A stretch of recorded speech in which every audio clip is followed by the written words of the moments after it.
well, the Niners get the job done. They end up winning 37-24. There was a little bit of I'm gonna cosmetic pull the Vince. scoring.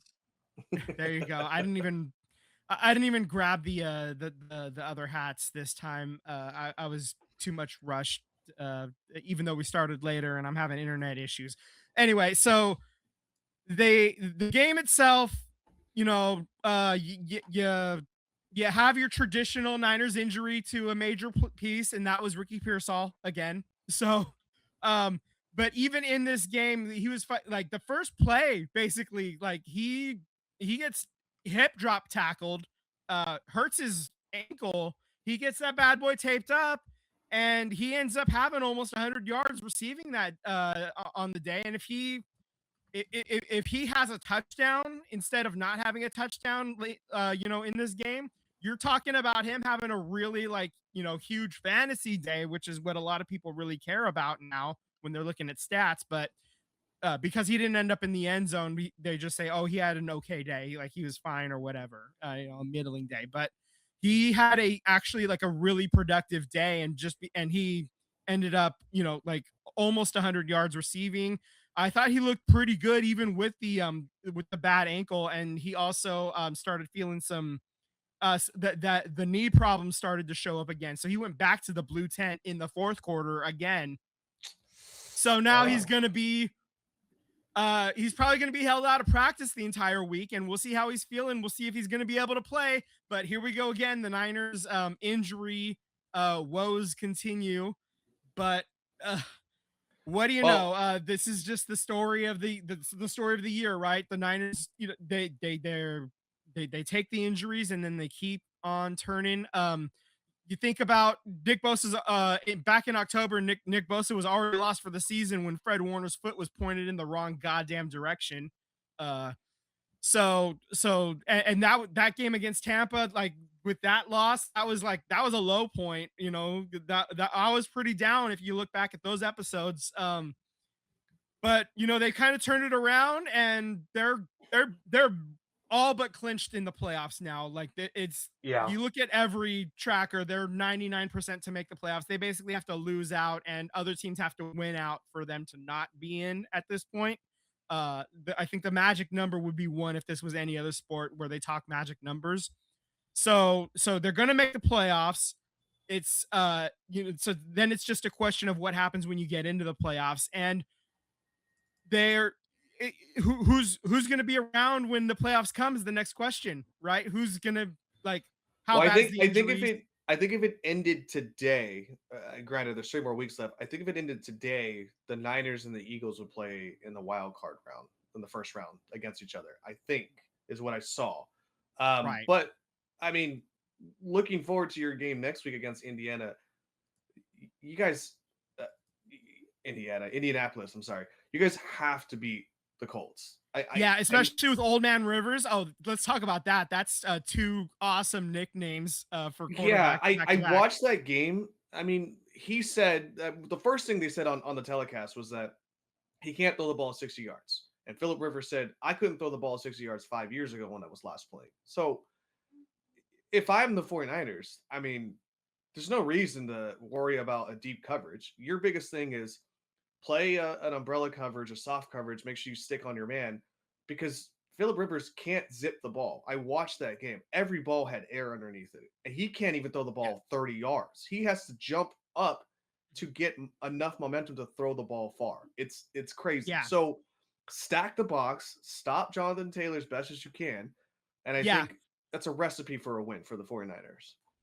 Exactly. I think we might see some 4-4 defense in there. It's been a while since we've seen some 4-4 in the NFL, but it's entirely possible. Like we may see it at some point. I don't know, man. This has all the makings for like you said, this is stop Jonathan Taylor at all costs, and then let Old Man Rivers try to beat you. Exactly. This is because I don't think he can do it. And Anthony Richardson has been cleared for NFL related activities. That news broke earlier today.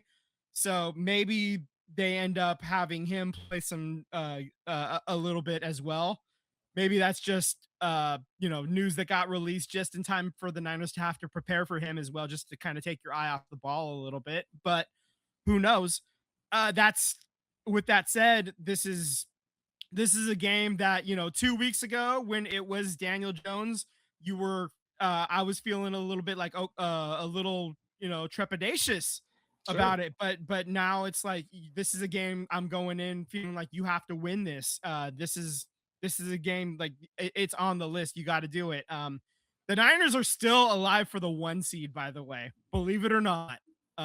They need the Rams to lose a game at some point here, and the most likely one on the table for them is the one that would be most helpful, actually, is the game that they're playing this coming Thursday in Seattle.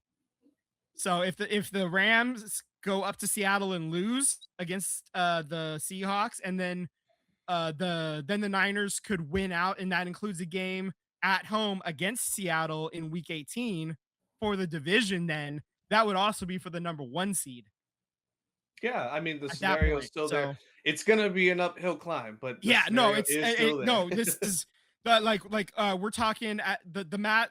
The odds have it at about a 12% chance. So roll that 8-sided die if you got it. So that's where the odds are right now.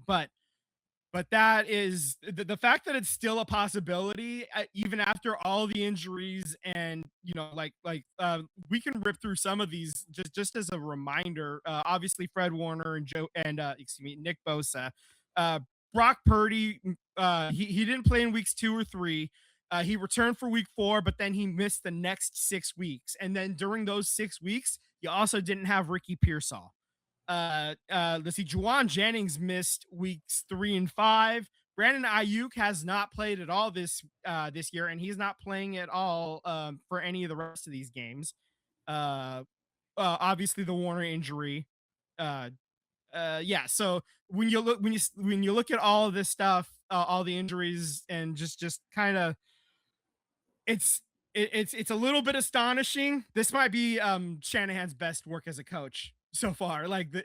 As Niners coach, this might be his best work so far. Oh, Getting this yeah. team up to 10-4. Like, this might be his best case for coach of the year.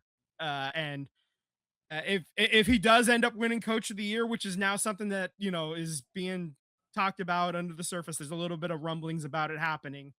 uh all to it. This is a gritty type of a win. This isn't the finesse. This isn't the just all pro player after all pro player, just like overwhelm them with talent. This is just gritty, just wear you down. This is the diabolical, you know toughness,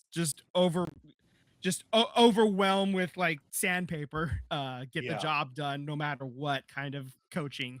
uh Christian McCaffrey is leading the planet in touches, and that's a guy who has missed a lot of games over the last 4 years. 2023 he was healthy all year, but 2021 and 2022 and 2024 he was certainly not. So you worry about that kind of stuff. You worry about a lot of other stuff. But heading into these last 3 games, if you win out, and if you can catch a lucky break with the Rams, if the Rams can falter in one other place, you're the 1 seed at that point. So this Right, is, right. and even if you aren't the 1 seed, you're still in an excellent position to make some noise in the playoffs now all of a sudden.